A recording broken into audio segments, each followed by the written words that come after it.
Hey guys, it's James here.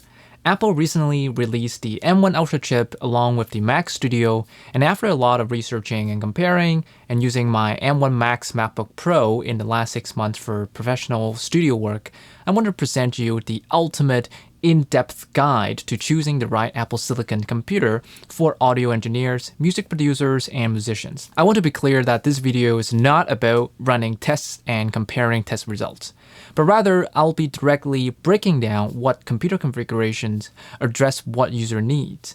If you're into the technical testing and comparing, my M1 Max benchmarking video is exactly for you. You can watch it here.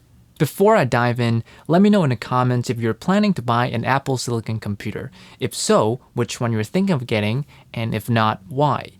If you have already bought one, consider sharing your experience with your Apple Silicon computer in the comments because your feedback might be helpful to others who are thinking of getting into Apple's ARM ecosystem. The first thing you should think about is, are you even ready to switch to an Apple Silicon system?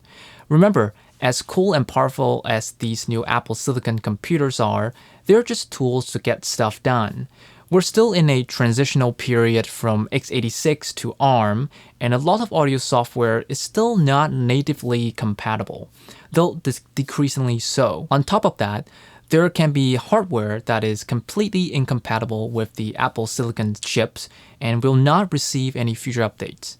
One of the most infamous examples right now is the VRS-8, which is an audio interface by Slate Digital. VRS-8 was announced just about 5 years ago in 2017, and it will already not be updated to be compatible with Apple Silicon computers at all, not even through Rosetta 2. So if you're a VRS-8 user, you should probably not upgrade to an Apple Silicon Mac unless you're willing to swap your interface for something else.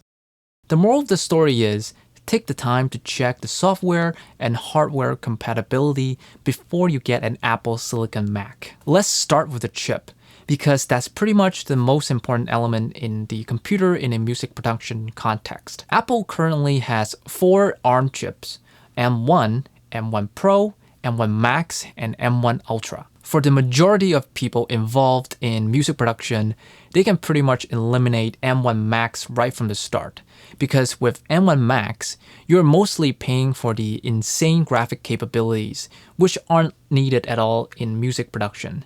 So you can forget about buying an M1 Max computer if you want to spend your money wisely. There is one scenario where you would have to get the M1 Max chip, which is if you need more than 32 GB of RAM. But I'll talk about this later. We can also eliminate M1 Ultra as well, unless you mix huge sessions at 192 kHz sample rate, something like that, which I'm assuming most of you don't. But even then, the M1 Ultra would be extremely cost ineffective, since a lot of what you're paying for is the graphic capabilities. Now that we've established that, let's talk about the M1 chip. It has 8 cores. Half of them are efficiency cores and the other half are performance cores. So it strikes a good balance between performance and power consumption, or battery life on a laptop. Because of that, this chip, while it's not the newest or the greatest, will be sufficient for most amateurs, hobbyists, and enthusiasts who are not making a living from music or audio work. These are the part-timers and the side hustlers who would benefit from having a great computer that allows them to do things they love without unnecessarily breaking the bank. The M1 chip will also be powerful enough for professionals who don't do very CPU-demanding tasks on their computer. These people could be full-time guitarists who write demos using MSIMs and drum sample libraries, or touring musicians who want a reliable laptop with a long battery life to run backing tracks in their live shows, or professional recording engineers who record in high track count but don't do much mixing or mastering. None of these tasks will require significant CPU power, and so there's really no need to sink big bucks on a computer that you won't get the most out of. The M1 Pro chip in contrast, offers significantly more CPU power than the M1 chip. There are two versions of the M1 Pro chip, one with the 8 CPU cores and one with 10 CPU cores. And it's a $200 difference between the two. I think it's much more cost effective to spend that $200 on upgrading the SSD from 512 terabyte to 1 terabyte, which costs exactly $200. Or spend it on upgrading the RAM from 16 gig to 32 gigs. This will cost $400, so you would have to put another $200 for it. My rationale behind this recommendation is that based on other people's testing and my own experience, the 8-core M1 Pro should already be powerful enough for most serious audio production tasks. My M1 Max has the same 10 CPU cores as the 10-core version of the M1 Pro, and even in huge mixing sessions with plenty of plugins, CPU usage never even reaches 50%. So I really believe that to most people doing audio production, it's going to be a waste of money to spend that extra $200 to get 2 more cores. You will get way more out of your money to upgrade the SSD or the RAM, because audio production usually generates large files, and having more RAM means you can load more samples and do more multitasking. Now, I know that I said most audio professionals won't benefit from the M1 Max or the M1 Ultra chips, but I still want to discuss them because there are people who will get great use out of those chips. When you shell out extra money to get the M1 Max, you are mostly paying for the additional graphic capabilities. You can configure an M1 Pro chip to have the same number of CPU cores as the M1 Max chip, but the M1 Max chip can have up to 32 GPU cores, a more powerful media engine for video processing, and the ability to have 64 gig of RAM. Unless you're not aware, most common audio production tasks like recording, mixing, mastering, MIDI programming, sound designing, and so on do not require much GPU power, and these tasks will absolutely not take advantage of the media engine in any of the M1 chips, since it's for encoding and decoding video codecs, especially ProRes. What this means is that if you do not only audio production, but also high-end video production, then you may benefit from the M1 Max chip. Keep in mind that the M1 Pro chip also has a media engine dedicated for video processing. It's just not as powerful as the one in the M1 Max chip. So if you're not doing any complex 4K video production or advanced video tasks, I believe the M1 Pro is still the most cost-effective option for you.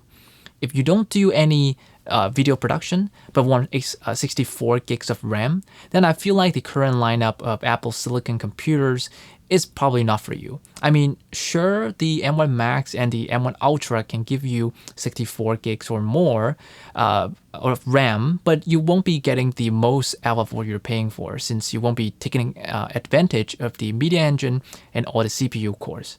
Obviously, if you're rich enough to squander your money, then by all means, but I'm assuming you're watching this guide because you care about cost effectiveness. Generally speaking, I don't think the M1 Ultra chip would make sense for audio production at all. It's so over the top. It's like overkill for the vast majority of people, including myself. It's twice as powerful as the M1 Max, since it's literally 2 M1 Max chips combined into one, and is clearly tailored to handle extremely demanding graphic tasks. People who actually need the M1 Ultra chip are probably doing video work or some kind of graphic work full-time, because no amount of audio can fully utilize the 64 GPU cores or the media engine in the chip. Now that I've covered chip selection, it's time to talk about RAM. RAM is arguably the second most important component when it comes to your audio production computer. It is especially important if you use sample libraries often. Unfortunately, the RAM in the current Apple Silicon computers is not upgradable. It doesn't mean that you should get as much RAM as possible, because that's just a waste of money.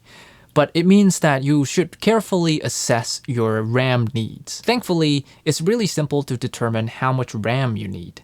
If all you use are a few drum sample libraries along with a bass guitar library and maybe a couple of orchestral libraries, 16 gig of RAM would do the job. The SSDs in these M1 computers are really fast. So even if you occasionally run out of RAM, your computer can borrow some SSD room to use as temporary RAM without affecting the performance. This is called memory swapping. There is a limit of how much memory swapping you can have, however. In my testing, both Logic Pro X and Reaper crashed when the swap memory became twice as much as the RAM the computer had. So it's not a permanent solution. If you're like me who likes to compose orchestral music or do film scoring with many instances of high-end orchestral libraries, it's definitely a good idea to get 32 or 64 gigs of RAM. The M1 Ultra chip gives you the option to get 128 gigs of RAM if you're scoring for the next Hollywood level movies. But if you're working at that level, I'm sure you have the capital to get the M1 Ultra willy-nilly. But that doesn't change the fact that it would be an incredibly cost-ineffective purchase unless you will actually use the video capabilities the chip comes with. Another way to get a good sense of how much RAM you need is checking the memory pressure in your activity monitor. A lot of people don't realize how simple it is, and Apple actually has a guide on it. Here's what you need to do. When you're doing your regular work, mixing, recording, composing, whatever it is, open Activity Monitor and under the Memory tab, check the memory pressure graph. Not memory used, but the memory pressure graph. This is very important because macOS takes advantage of unused memory as much as possible. So if you look at memory used, you might see that almost all your RAM is being used, even if you are not doing anything RAM heavy. The memory pressure graph, however, tells you if your computer is using the memory efficiently. If the graph remains green when you're doing your heavy tasks, then you don't need more RAM. If the graph becomes yellow, it means that you still have enough RAM, but if you want to do anything requiring more RAM, you will need more RAM. If the graph is red, it means that you definitely need more RAM. It doesn't really get simpler than this. In terms of storage, I always recommend getting as much as you can afford after you've chosen the right chip and the right amount of RAM. For most audio folks, it would make sense to prioritize the chip and RAM over SSD storage, since in the worst case scenario, you can use external drives to expand your storage, but you can't upgrade the chip or the RAM. Unless you have a reason to keep everything on the local SSD, you should get an external HDD to store your past projects and sound libraries. For anything you're accessing frequently, such as your commonly used sample libraries and current projects, you can keep them on the internal SSD for faster read and write speed. That being said, the reason why I would still recommend getting as much local storage as you can afford is that the more unused space you have in the SSD, the faster it can perform. No matter how few files you keep on your computer, system files and applications will always take up a good chunk of storage space. So with more SSD storage, you won't need to worry about clearing up files as often. Choosing the right form factor should be fairly straightforward. The M1 MacBook Air and 13-inch MacBook Pro give you a nice balance among affordability, portability, battery life, and performance. The M1 Mac Mini gives you affordability and good performance. I forgot to record this in a video, but the 24-inch M1 iMac also gives you a good balance between affordability and performance. It just conveniently comes with a nice display. If you need portability and lots of CPU or GPU power, the 14-inch and 16-inch MacBook Pros are your only options.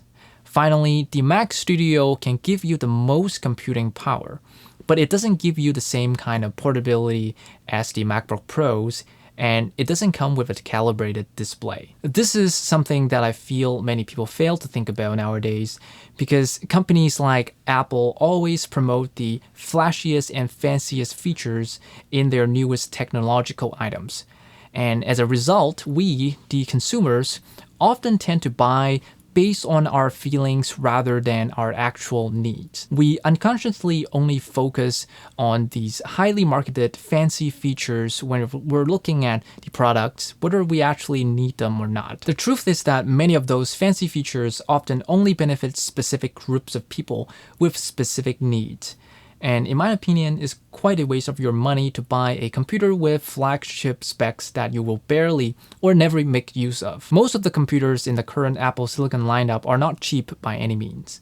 and the more powerful ones can cost over $10,000 depending on the configuration. So I think it's responsible to your own wallet or business to be aware of what you're paying for and try to get the most return on investment out of what you purchase. For example, with the 14-inch and 16-inch MacBook Pros, you're not only paying for great performance from the CPU, GPU, RAM, and SSD, but also a factory calibrated HDR display with 120Hz refresh rate. If you look at standalone displays in the market with similar specs, you'll learn that they're not cheap. So if you don't do any professional graphic or video work that require a calibrated display, you would want to be at least aware of what you're not taking advantage of. That's it for the video. Give it a like if you find it helpful or informative.